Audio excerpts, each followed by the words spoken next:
My friends, welcome to Talk Casual, and today we'll be building a fleet using the Republic Commander Plo Koon, using Ryan Kingston's Fleet Builder. So just a little disclaimer before we start off with this video. This will be one of the first videos I do for list ideas, fleet ideas.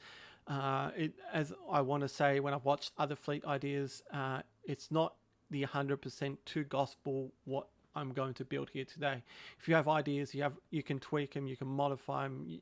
This just hopefully gives you the idea of a discussion on how to make your fleet. So if you have any ideas or comments on how to make this one build better, just comment below, and I'm more than happy to answer any questions. And definitely don't take it as to gospel, as is how to build a Plo Koon list. So let's start. Hopefully this, as I said, starts the discussion on and gives you ideas on what to build. So let's start off with the fleet builder itself using Ryan Kingston. Of course, guys, make sure you donate to him, the man himself. Also, gives you that ability to save your fleets as well, but also helps out the Armada community here. So I'm just going to start off with my first ship. It's going to be a Venator 2. I'll explain why, but first things first, I'm going to add the commander itself just to explain certain things. So I'll just bring him up just to, if you're not aware what Plo Koon does.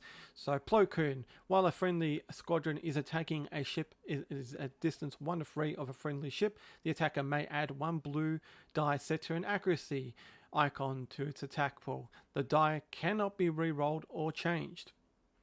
Friendly squadrons without adept gain grit while they're at distance 1 of a friendly squadron with adept. Alright, so he's got 2 parts of it. I'll start off with the first part itself. So the ship that's going to be in the guts, in the main battle, is going to be the Venator 2 itself. I feel like this is the big tanky ship that you really want in there. You don't want anything like acclimators, as I said, as I feel like they're very weak and they go down very quickly. Venator 2s can take a little bit of damage and a little bit of heat. I'll explain my build for it first. So first things first, I'll put Clone Navigation Officer. There you can use him either to use him as a nav or as a extra squadron command. So it's really up to you. You can use him twice without banking a token because he comes with a token on him himself. So it's a good ability to use either to give you that extra squadron or to speed you up or slow you down. Now for the offensive retrofit slot, I have gone with expanded hangar base. I did have boosted comms on this, thinking that I might need it for long range, but again, this ship is going to be that range 1 to 3 ship that's going to be activating. It's going to be in the fight with the squadrons there. So you want this ship right near your squadrons. So you don't want this thing hanging back. But if you want to save that extra point, you can definitely go for boosted comms there. But it automatically gives you that squadron 6. So it gives you, and also if you really need to activate 7 squadrons, it gives you that good, with Clone Navigation Officer, it gives you that good alpha strike that you need. Now, being that ship that's going to be in the thick of the fight, I've gone for really some defensive options as well. So I've gone for thermal shields and the tranquility title. For me, it feels like that these two are probably the best for defensive wise. As I said, use thermal shields to reduce the dice pool, and then tranquility it's basically a cheap advanced projectors, just to move those move that 2 damage to whatever hull zone you need to be transferring, and also save that redirect if it is targeted for another attack. So at least you've got something to stop if you are targeted by the accuracy of an enemy. Next ship I've got is an Acclimator 1, and this will be definitely the actual flagship itself with Plo Koon on it. Here, definitely we want to put boosted comms. As I said before, the Acclimator isn't the greatest of attack ships and can go down very quickly if you're not paying attention to what you're doing. So you definitely want to keep that Acclimator as far away from the action as you can and use it as a last resort attack ship. And that's some really good reds. So you definitely want to be attacking from long range. For its second offensive retro fleet, you thinking you might put extended hangar base so you can activate 4, but I put hyperspace rings. That being because I'll be having some arcs in this squadron, so it will help those arcs move along quickly. Actually, be deployed a bit further into the board so they don't get stuck behind with that speed too. Then, of course, you put the Nabuta B title on there to help out the V19s and the other squadrons as well there too. Final ship I've put is a Consular Armed Cruiser, and then he has the Radiant 7 title, and of course Bomber Command Center, just to help out those bombers with the rerolls. So there's my 3 ships. Let's head down to squadrons. So I've put Anakin Skywalker for the obvious reason being a bomber. This is a bomber fleet. You want bombers in here.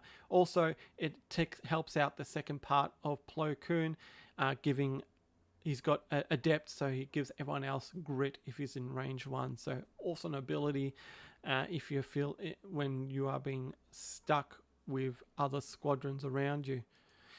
So squadron wise, we've gone for generics. So we've gone for 4 arcs, 3 Y-wings, and then 2 V19s, all coming in at 400 points. So of course the V19s, they're awesome. I think probably the best cheap squadron there is, because they've got that escort and then they've got blacks as bombers. So they're not bombers themselves, but anti-ship, they've got black. So like an A-wing, they can bomb, and they can also use Nabuta B as well to help them out to bombing against ships as well too. And of course we've got the arcs, and then we've got the Y-wings helping the gathering swarm if they're activated with Nabuta B. Also it's got Bomber Command as well to help out those rerolls as well too.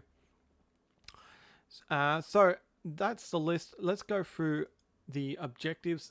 It's basically, it's going to be the fighter squadron one. So position strike, it's going to be fighter ambush, and then where is it? It's going to be superior positions. It's just going to be your fighter basic objectives there. Hopefully the second player will know what's happening there, or the opponent will pick the second player himself and not get your squadrons being pushed onto these objectives there. So that's my Plo Koon build there, guys. As I said, Venator 2 will be the one that's going to be going speed 2 or speed 3, getting right in the guts, getting into 1 to 3 range bubble of the squadrons themselves. The V9, the arcs will be deployed a bit further up using hyperspace rings, and of course the Nabuta B there just to help out push those extra squadrons if need be. So you've got 10 squadrons there. So you've got 7 activations here and then 3 activations here with that. So as I said, this will all be activated with.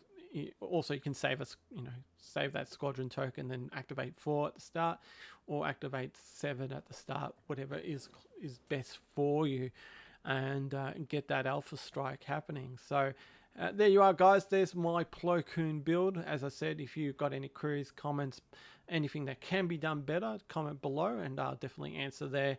And hopefully we'll build. Hopefully this will give you some ideas, some thoughts on how to build something with Plo Koon. And also, guys, if you want any fleet builds, any ideas on what you want to see, I'm more than happy to go through the videos. Just comment below on what you want as the next video, guys. Hope this is giving you some ideas and thoughts, and hopefully we'll see you again very shortly. But remember, like, subscribe, follow us on the socials, and fly casual.